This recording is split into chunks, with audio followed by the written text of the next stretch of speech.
Hello, I'm Stephen Olson, and welcome to Spirit Basics, the show for everyone, from the beginner to the avid connoisseur of fine spirits. I'm Jennifer Allan. Today's show is our first look at liqueur. It's an extensive category with many great stories. But first off, let's talk about what exactly liqueur is.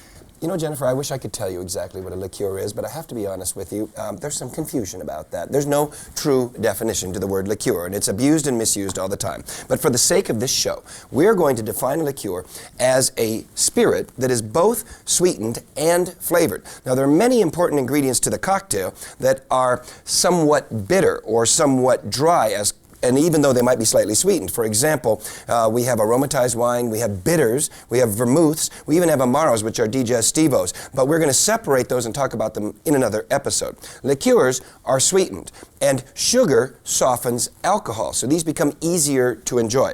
And for the sake of our understanding, we're just going to take this huge category of liqueurs and break them down into smaller categories. So today we'll talk about fruit-based liqueurs. In another episode, we'll talk about herb and spice-infused liqueurs. In another, we'll talk about whiskey-based and cream liqueurs. We'll talk about anise-flavored liqueurs. You get the idea. There are a lot of different episodes about liqueurs. Okay, now are liqueurs and cordials the same thing?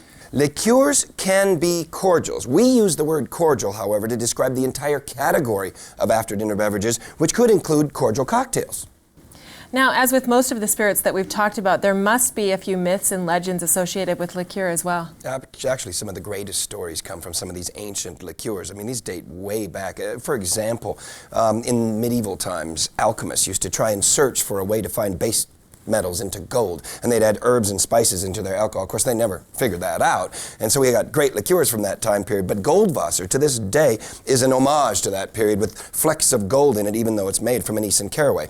Many of the oldest liqueurs were distilled in monasteries, as we've said in the past, for medicinal or religious purposes, back as far as the 14 or 1500s, but we'll talk about those in another episode.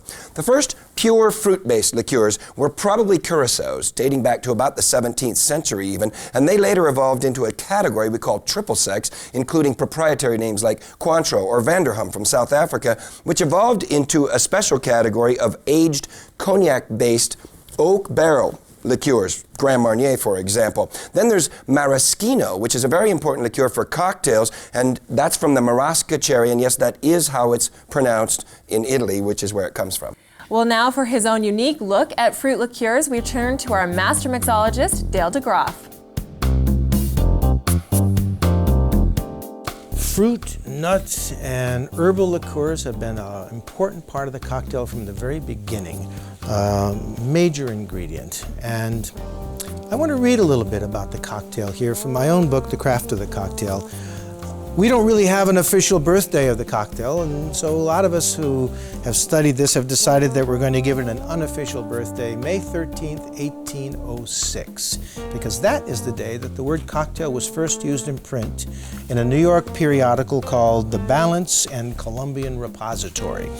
A guy wrote a letter to the editor wondering what cocktail was, because he had read an account of a local run for the Senate where one of the candidates listed under the column lost $25 cocktails as an expense for his campaign. And this fellow wrote in and said, I've heard of all kinds of beverages in my career, but I've never heard of anything called a cocktail. And he posed his question to the editor, and the editor wrote back this: cocktail is a stimulating liquor composed of spirits of any kind, sugar, water, and bitters. It is vulgarly called a bittered sling and is supposed to be an excellent electioneering potion, inasmuch as it renders the heart stout and bold at the same time that it fuddles the head. It is also said to be of great use to a Democratic candidate because a person having swallowed a glass of it is ready to swallow almost anything else. It's a wonderful definition. But it does tell the story of the cocktail: spirits, sugar, water, and bitters, because there were a lot of mixed alcoholic beverages before the cocktail, but they didn't have bitters. Bitters define the category. And the sweet ingredient, sugar, in the first published cocktail recipes, was morphed into a sweet fruit liqueur called Curaçao. Curaçao was one of the first fruit liqueurs available in the United States of America. It was made by the Bols distillery, the first commercial distillery ever, 1575 in Holland. And it was Bols Curaçao that appeared in those famous early cocktail recipes. And Curacao was one of the few liqueurs available in the 19th century. We had to, as bartenders in those days, manufacture our own products. And Dickon Fitzgerald, who published that first cocktail book, also published several manufacturing guides. How to make your own fruit cordials, your own fruit syrups, even how to make bitters. So these guys who worked as bartenders in the 19th century were more than bartenders. These guys were chemists, and they had to make a lot of their own products. It was a different profession than cocktail bartending.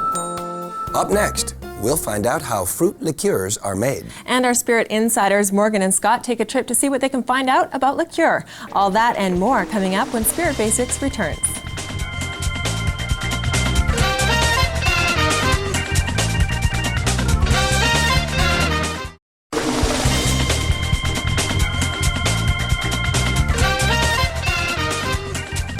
Welcome back to Spirit Basics. Right now we're going to talk about how fruit liqueurs are made. Now, Stephen, what are the most popular kinds of fruits used? Well, we mentioned cherry, maraschino, or you might have seen the word kirsch. Raspberry is very popular. Framboise, you see that in liqueurs like Chambord, or any kind of berry, say strawberries, cassis, currants.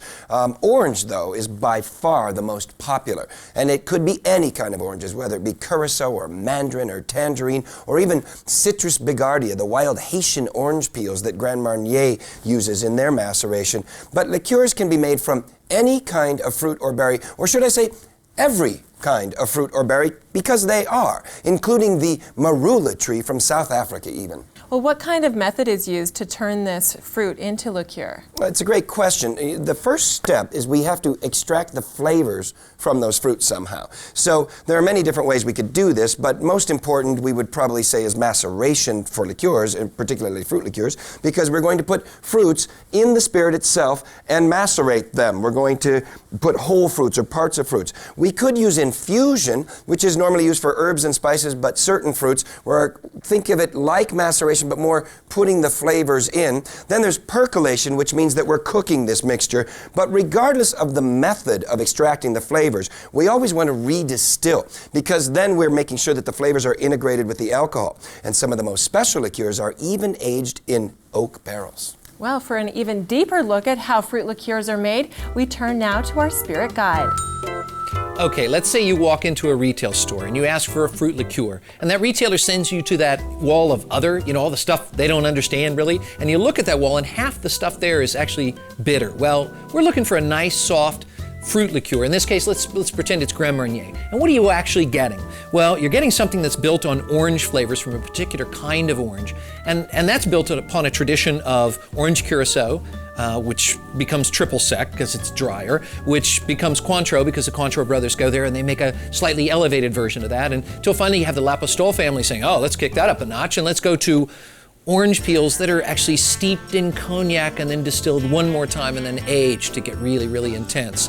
So that's one way of doing it. Let's take Luxardo, which is this cherry liqueur. Now I'm making it from Marasca cherries that I grow myself, and then I crush the stones lightly and let those steep in alcohol. But I also take the fruit, I let that ferment, and then I stop the fermentation with the addition of some kind of alcohol. And then I take that juice and I sell it to somebody else, because all I'm really here for are the skins. I mix the skins and the juice, the alcohol that I got from the distillation of the stones together with the neutral grain spirit as the base. Now I've got something very different. Now, each of those differing methods suggests a differing intent. It comes down to this. If I'm going to make something high proof, I don't want to have stones and stems and seeds and leaves in there, because I'll get methanol from that. If I want to make something low proof, I'll go ahead and toss those in. Well, now that we've taken a look at the history, the origin, and the process behind making some of these fruit liqueurs, it's time for an inside look. Our roving spirit insiders, Morgen and Scott, hit the road to see what they can find out about liqueur. Thanks, Steve and Jennifer. I'm down here at Milestone's Bar and Grill with the head bartender, Adam, and we're talking all about fruit liqueurs. Now, they're real big in Bellinis here at Milestone's, so why don't we start off with what kind of fruit liqueur is actually in Bellinis, and how do you make them, Adam? Well, we make them in a giant 5-gallon batch at a time. We fill up the barrel with 7-Up and champagne, and then we add about 200 ounces of peach liqueur to it, about 160 ounces of rum, and then they're fed to the machines and they come out like this. So I'm guessing there's not 200 ounces in this glass right here. No, well, we make about 500 Bellinis at a time, and then they're just pumped over to each machine and they're frozen. Now, you use like a slushing machine to make this? Like, how would someone do this at home? It would be pretty hard, actually, yeah. Basically, the same setup that you have in a Mac store for slushies is the same as what we use for Bellinis. What other types of drinks do you guys make with fruit liqueurs other than just your Bellini? We actually make mojitos here. They don't actually have a peach liqueur or a fruit liqueur in them, but they're made with fresh lime juice and mint, which is really good. We have a lot of martinis that are made with watermelon liqueur. We used infused vodkas here with infused blackberry and cranberry. Make them all here. They're really good too. So you guys are down here drinking Bellinis. What makes you choose a Bellini to drink? What makes us choose? Because they're slushy. It puts us in mind of summer, and they actually got a good kick to them, so. What about you? Why do you drink Bellinis? Because they taste good. They just have a nice summer fruity taste to it. Now, do you ever make a Bellini at home? We've kind of attempted to make a Bellini at home. We don't know how successful we've been. Now, do people ever drink them with any types of food? Basically, they're more of an appetizer. You come in and have some dry ribs and shrimp and a couple of Bellinis. They also come in the fish bowl. We got huge ones that you can share with your friends. We got enough Bellinis for just about everyone here in the bar right now. Cheers, Adam. Steve, Jennifer, back to you guys. You know, we should point out that unlike some of the other categories that we've talked about that have very strict rules and regulations about making the process and so forth, in the case of liqueurs, there are no rules about the processes. So consequently, even though the very best liqueurs are premium and even super premium products, there are liqueurs on the market that are artificially flavored, artificially colored, a lot of sugar. You can taste the difference. I can definitely taste a difference. No doubt. Up next, we continue our look into the world of fruit liqueurs, how to drink them and how to use them in some of your favorite cocktails. That's when Spirit Basics returns.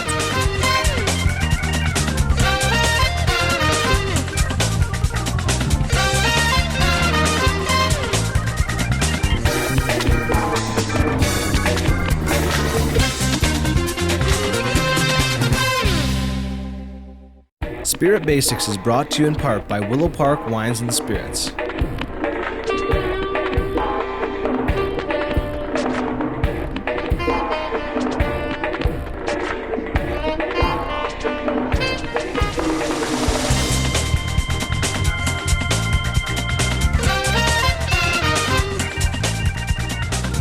Welcome back to Spirit Basics, the show for everyone who wants to learn more about the world's greatest cocktails. It's time now to take a look at how we can enjoy these fruit liqueurs. Now, if these liqueurs are made with so many flavors, obviously they're amazing in cocktails. Well, actually they are, and that is one of the main purposes for them. And with all the different flavors that are available in liqueurs, you can find the exact flavor you need to perfect any cocktail. Now, for me, some of my favorites is that I love to make a margarita with Grand Marnier. But if I'm using something as high quality as Grand Marnier, which I do, then I also want 100% agave and I want fresh squeezed lime juice. Because remember, premium ingredients make a premium cocktail. Now, on that note, I also think that this maraschino liqueur that we've been talking about is a great Manhattan as long as I'm using a really good Canadian whiskey. Now, does that mean you shouldn't enjoy them neat or straight up? Well, certainly the two that I just mentioned are great savored in a snifter. As a matter of fact, some of them, like Grand Marnier, even make higher marks, like this 100th anniversary here. There are others that I would never drink straight, but they're all invaluable for cocktails. Remember, no rules. Well, for more ideas on how to enjoy fruit liqueurs, we're joined now by our Spirit Advisor. If I'm having fruit liqueur, it could be a sweeter style liqueur, it could be something drier and fuller bodied and higher in alcohol like the Schrader that I'm having right now. It's made of the marasca cherries, but it really doesn't smell like cherries per se. It smells like far more than that. It smells a bit floral. And indeed, it doesn't smell like cherry juice because there is none in here. They get rid of the flesh, they keep pretty much the skins and the stones, keep those separate, create a distillation with those. And so you start to pick up completely different flavors and aromas than you'd expect from simply cherry meat. So, well, the first flavors that you get certainly are powerful cherry, but there's almost a slow berry sort of note to it, like Pacharan from Spain, which will have a real intense wild berry smell to it. it also has a little bit of a stone and even a touch of leafiness to it. If I'm making, let's say, creme de cassis, I'm not using just the cassis berries, I'm using the leaves, the stems, everything in the plant, and you end up with a little bit of this catch in the mouth, like this has, that it's picked up from the stones. It has, to me, a sweet cherry note all the way through it, but it has a sort of fat red plum note that hides their plums like you'd find in Slivovitz or Quetch or something like that. And then finally it ends up with a touch of tartness like a limoncello. You know, limoncello was created to be like a sorbet in a bottle. That's how they used to consume it, and this is making me hungry. Our master mixologist, King Cocktail Dale Degroff, joins us now with a lesson on how to make a cocktail using fruit liqueur. The words cordial and liqueur are really these days pretty much interchangeable. And I think I mentioned once before a category of cocktail making called cordial cocktails. Cordial cocktails are those multi-ingredient cocktails that are flavored with all these wonderful different cordials and liqueurs that I have over here. I'm going to be using a melon liqueur from Marie Brizard. There is also another wonderful melon liqueur that's made by the Suntory Company. This is a couple of offerings from Marie Brizard, which has a spectacular cordial line. They're French, very true fruit, a lot of fresh fruit flavors in them. I'm going to be using a little bit of one that we've seen quite a bit, the orange liqueur from Triple Sec by Cointreau. And I'm going to make a summer drink, a punchy drink that I did for a promotion, a swimsuit promotion, as a matter of fact, called the Backstroke. It's kind of fun, but it's a great backyard barbecue drink. So let's start it out. I'm going to build it. When I say build, the word build in the cocktail, the lexicon of cocktail terms, very simply means that rather than putting it into a Boston shaker or a cocktail shaker of some kind, shaking and then transferring to this glass, I'm going to begin in this glass with my ingredients. And I'm using a melon liqueur, but you know something? In the summertime, when you got those wonderful watermelons, hey, you can take a watermelon and push it through a colander, which will catch the seeds and most of the pulp, and you'll get a clear watermelon juice. And you could use that with this. These liqueurs will bring a little sweetness. The natural juice sometimes doesn't have enough sweetness and it needs a little bit of help. And so using a little fresh watermelon juice with this drink in the summertime would be spectacular. Can't go wrong. You can never go wrong when you're using fresh juice. And the base of this drink is citrus vodka. Now, I need a juice. That juice is going to be orange. And finally, I'm going to top off with a little more ice, and I want some color. I got a little subtle color here, but I want a little more color. This is a festive summer drink, and we got to get some color in here. So I'm just going to trickle some cranberry down through this drink and just let it do its thing. There you go. Garnishes.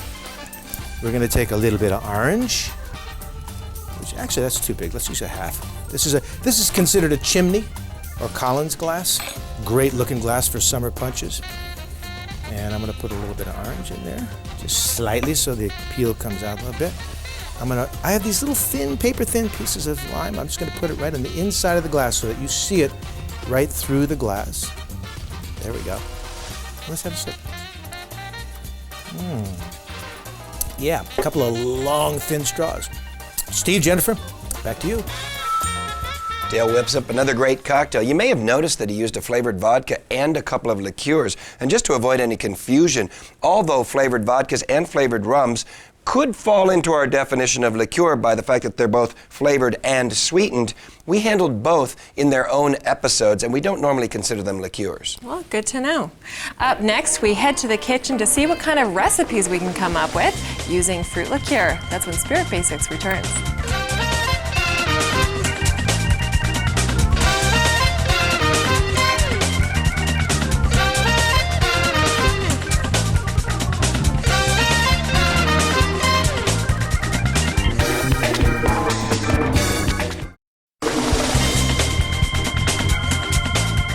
Welcome back to Spirit Basics. As you can see, we're in the kitchen and we're joined by our Spirit Chef, Chef Allan. Great to see you again. It's great to be here, Jennifer. Now today we're talking about cooking with fruit liqueurs. To me, no-brainer in the kitchen. Absolutely. Now we can relax. We've got spirits that are fruit flavored, and what you see is what you get. It's going to translate directly in the into the plate. We don't have to worry so much about complex flavors or what we're at. We're going to get that direct fruit taste. So, you know, the world is your oyster once again. You're getting exactly what you see. Well, let's get right into these dishes. We've got a couple examples of dishes with fruit liqueur. Tell us what we have. Well, a really nice meat or dish to use with fruit is pork. Pork goes well with apples and stone fruit. And this, we've got a fuzzy peach pork where we've actually enhanced the flavor of the pork with some peach schnapps.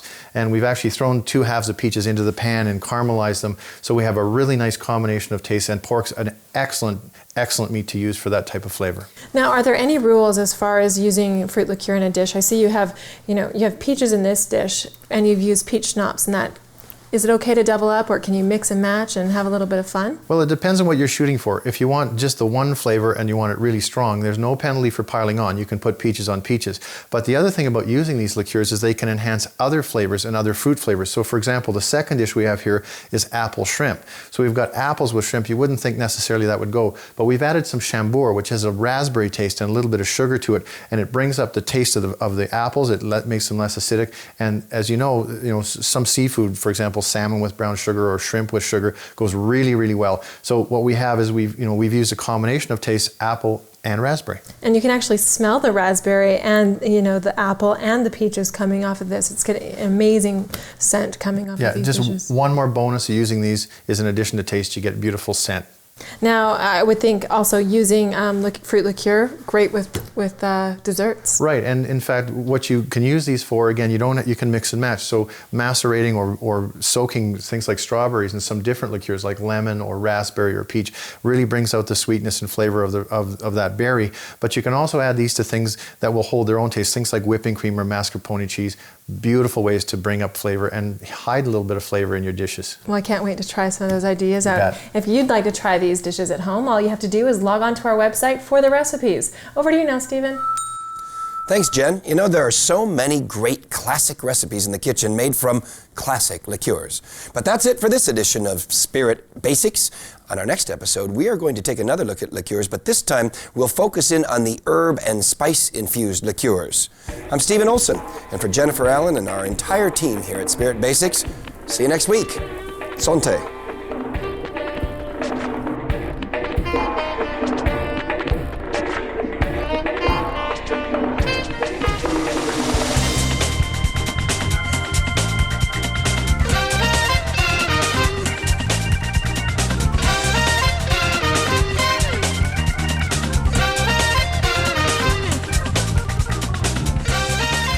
Special thanks to Willow Park Wine and Spirits, whose dedication to providing knowledge, awareness, and service to their customers has made this show possible.